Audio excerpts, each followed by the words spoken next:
Kaylee, and this video is going to be all about the astrology and how the nodes are shifting into Aries and out of Libra.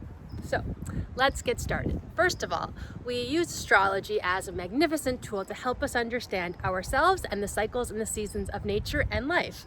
And the more we know ourselves, the more we can understand astrology and how the universe is trying to teach us, help us, and ultimately get us to the best and highest destination of our own unique soul's journey.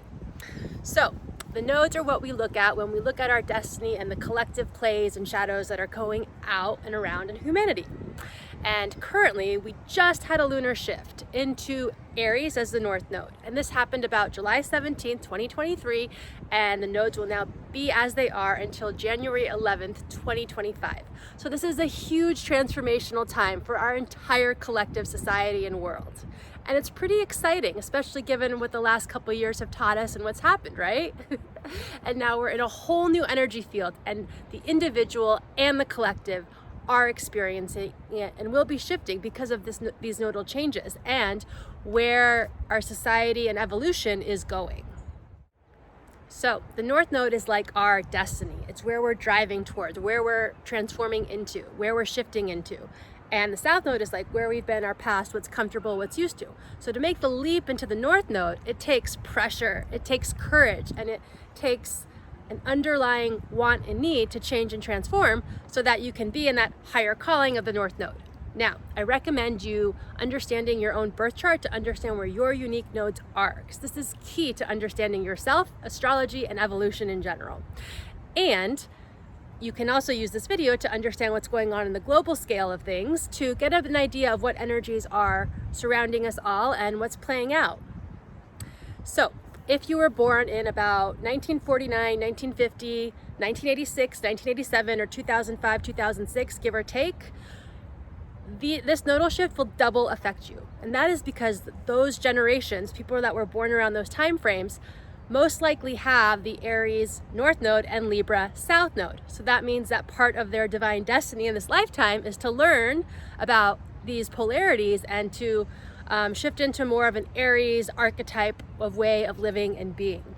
So comment below if you have questions throughout this video. Let me answer any questions. And if you'd like your own unique chart done, please check out my website or DM me or comment, and I'd be happy to chat and inform you more about that. All right, so Aries Libra, what is that teaching us and what the heck does that mean? So astrology uses archetypes, and I have plenty of videos you can check out on YouTube if you'd like to learn more about the different energies and what they mean, kind of how they are. Tons of information online too. But basically, the Aries Libra polarity and the nodes indicate to me that this is a radical time where we are redefining and changing relationships, how we do relationships, and of course, reforming the relationship we have with ourselves. And we're not used to this as a society. I mean, given the past and, how we've been conditioned and brought up, like history lives within us all and is creating our current reality, unless we're willing to change it and to think better, believe better, and shift, whatever patterns and loops that we may find ourselves in.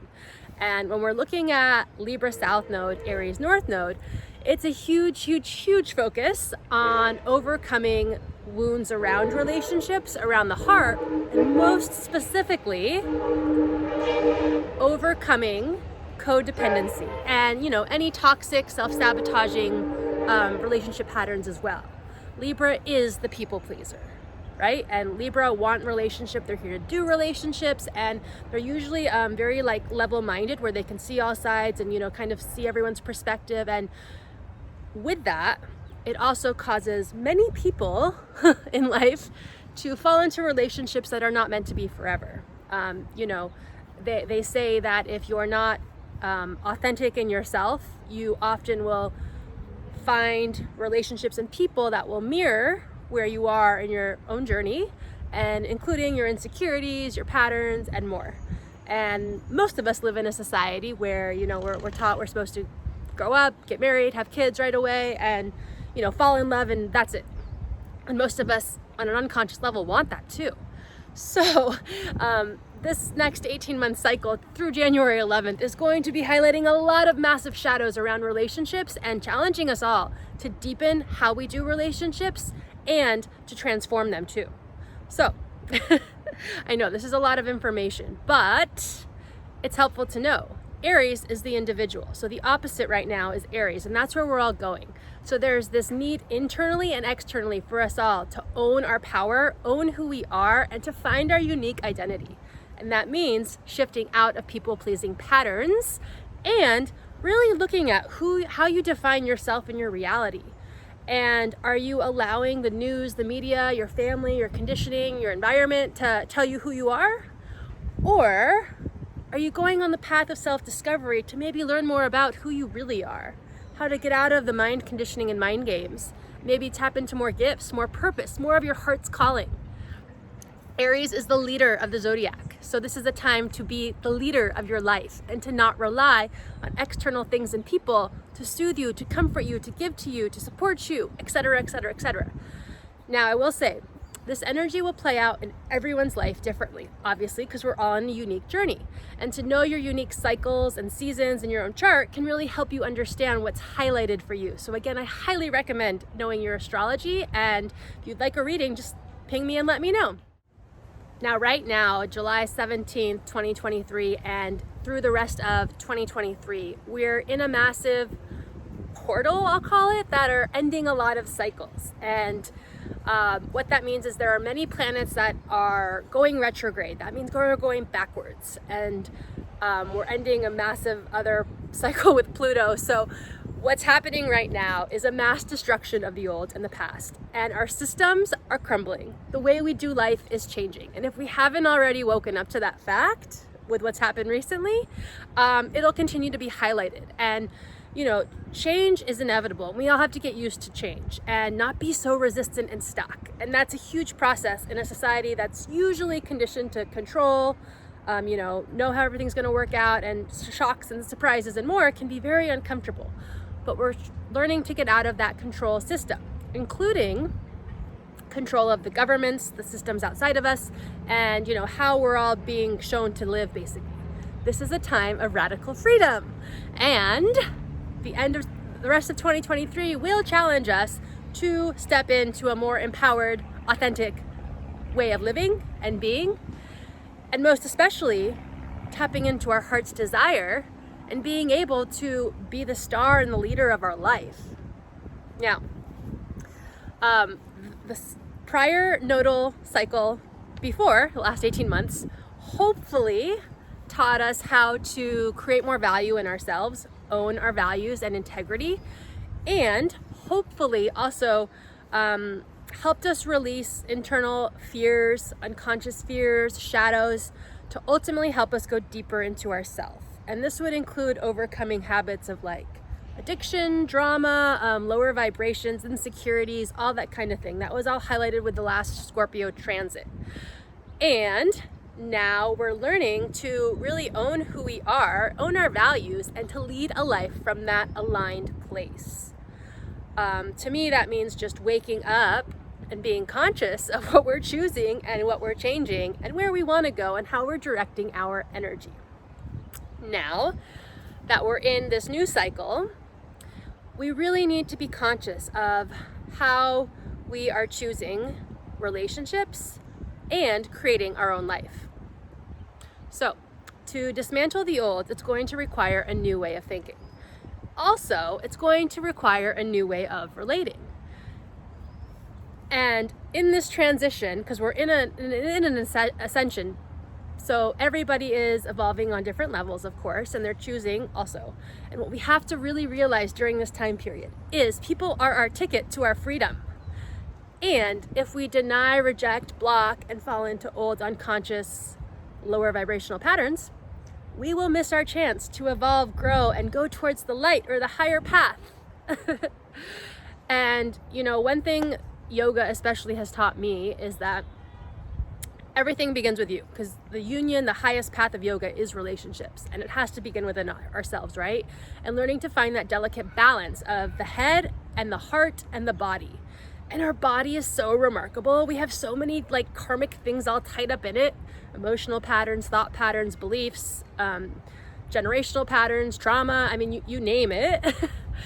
And really understanding our body and our relationship to it can really help enlighten us to live more from our soul and our heart and our true higher, whatever you want to call it, higher soul, higher self, and so in that sense, it's like the way to freedom, which is what we're all learning, right? And hopefully wanting to go towards, is to empower ourselves and to really heed that internal connection and to consider how you can relate better, how you can love better, and how you can especially love yourself more.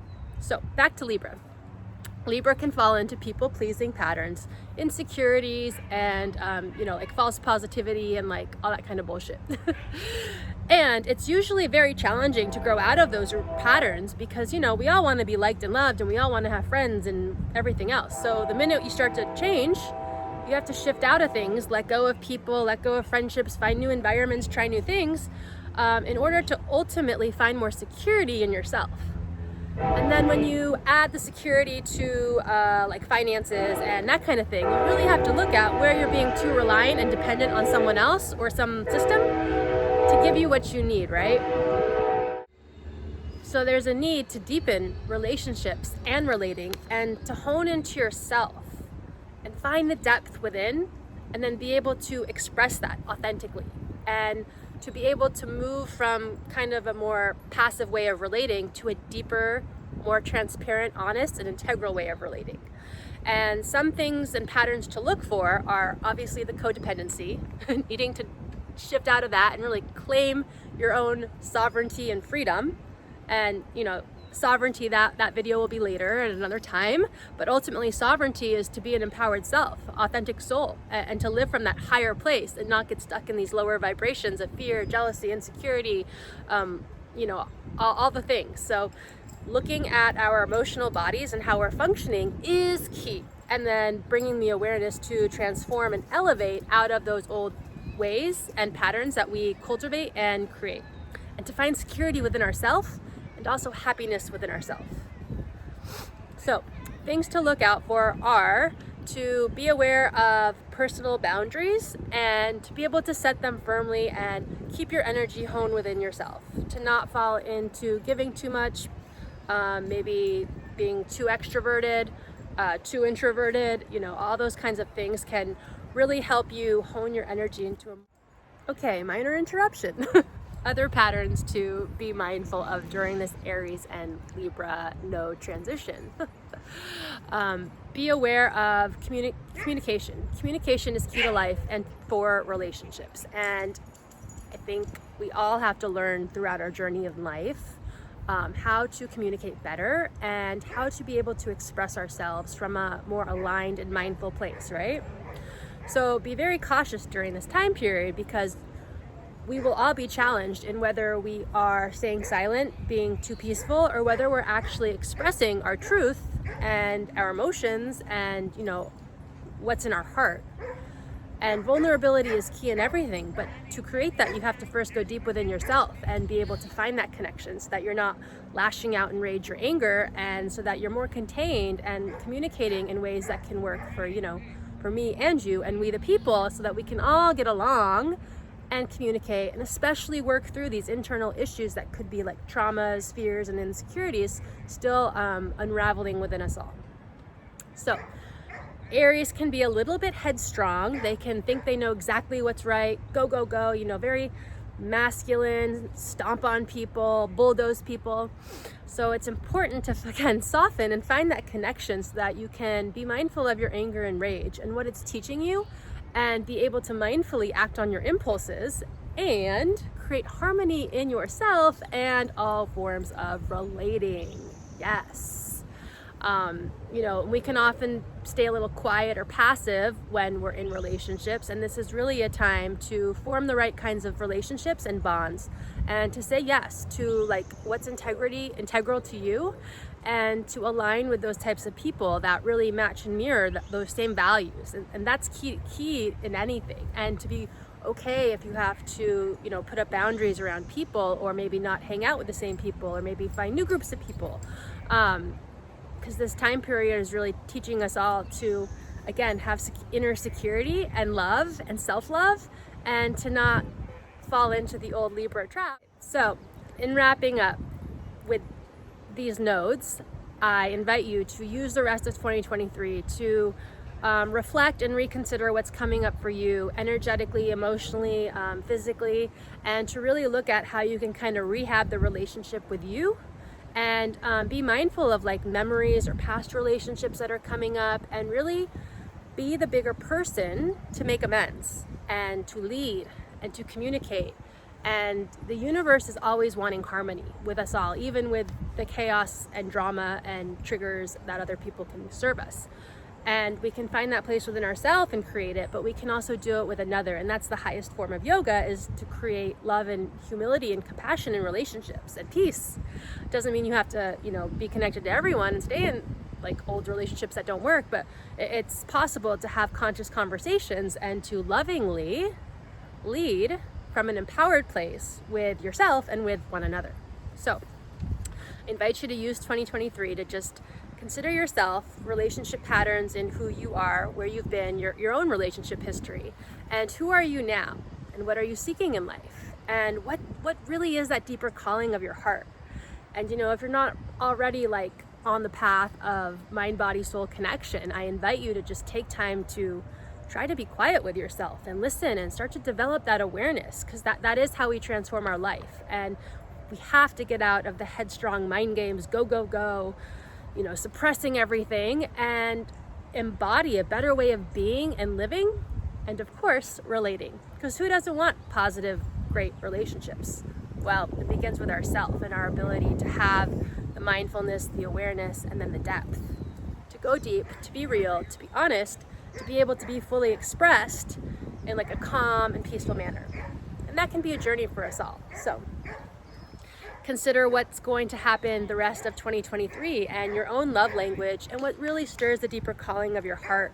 And are you taking action and steps forward to embody that better, or to go after those goals? Or how can you be the leader of your life? And what's that gonna need to happen, And is there baggage that you're carrying from the past that you need to resolve in 2023? Maybe it's like apologizing to a past relationship, or maybe it's being honest about a certain relationship in your life. Maybe it's like taking a new class and how to communicate and relate better. I don't know, that's individual. But we can see how this change is going to affect all of us. It's going to affect our family dynamics, it's going to affect the world system. And then of course, when we're moving into next year, 2024, the call for freedom will be within us all. And we're in a whole year until January 11th that it's still going to challenge us. And relationships will be transforming, for better and for worse. And it's just a step forward into how we can grow and not abandon ourselves this time, and to really be honest with ourselves and what we need, what we want, who we can live with, who we can't, and to relate and love and know that we're all on this path together, and that relationships are all teachers that can teach us. And we can choose how we interact with relationships, and whether we can be more conscious in how we're relating, what we're thinking, what we're blocking, and mindful in that we can all teach something to one another, and we can create the harmony and the love and the balance. And the real juice is tapping into the individual, and whether we can be expressive with ourselves, authentic, and form those deeper, real relationships out of the shadows of the past, insecurity, people pleasing, etc., etc., etc. Okay. So I hope this video helped you. Please leave questions and comments below, and give a like if you enjoyed it or if you learned something, and check out my website if you'd like to get your own unique astrology numerology chart. I fuse the yoga sciences and more to help you understand the magic that's going on within yourself, your cycles, and kind of paint the story of your soul and what I see. And remember to lead with love. Tap into your heart. Know that everyone's on their unique journey, and that we all can share shadows, insecurities, and we can all rise to love one another better, and to know we're in this together, and to look at the divine comedy of life and the play that's going on, and to strive to become a human loving individual, tap into our gifts, our purpose, and to know you're not for everyone and not everyone's for you. But we can keep the love alive and create the peace, and just be more mindful in how we choose to do life, and of course, relate and be. All right, I'm Kaylee Bliss. Cheers and namaste.